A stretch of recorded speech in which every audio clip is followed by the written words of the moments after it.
So what would you say to folks that are here that have experienced sin in the past or have messed up or are currently in a relationship that's not holy? Pastor, you talked about seeking God's forgiveness, but you also said that it leaves scars that can last. What would you say to those people? Yeah, I mean, I have a lot to say on this, and I get really intense about it because when the Lord saved me and he opened my eyes, I was in a relationship with a married man.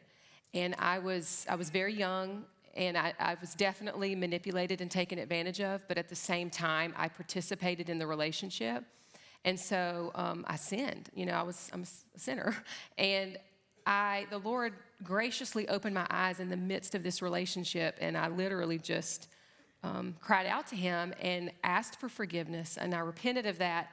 And I knew I had to do anything and everything to not only end that relationship, but to keep it ended.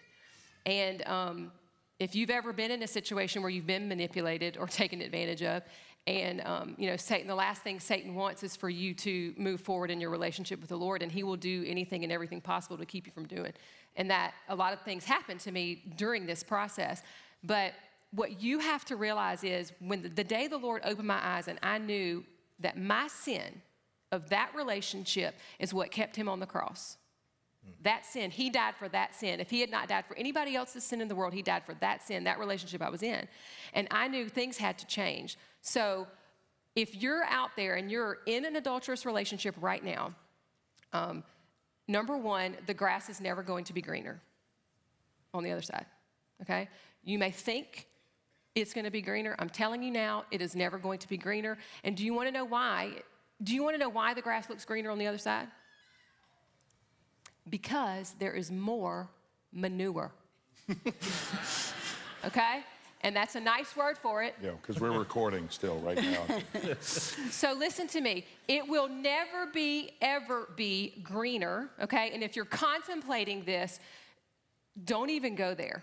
You need to end it now, and you need to cut off all ties with that person immediately. Now, for me, what that meant was I got saved on Monday, March the 15th. On Tuesday, March the 16th, I went into my office and I quit my job because the guy that I was in the relationship with was my boss, okay? I quit the job. I mean, why am I going to play around with this, okay? I quit the job. I had to quit hanging out with people that I was hanging out with. I had to quit going to places that I was used to going. My whole entire life had to change, needed to change, and thank God it did change. And the Lord was gracious to me through that and gave me the strength to do that. But what I'm saying to you is if you are in a situation and you are being disobedient to the Lord, you need to obey him at all costs. And don't think for a second minute that he will not honor your obedience if it means quitting a job or it means moving. I don't know what it means for you. But what I'm saying is if you're in it and you're in habitual sin, you have to pursue him at all costs. You rid yourself of sin and you worship him because he's worthy of that. No matter what it takes, that's what you have to do in your life. Wow.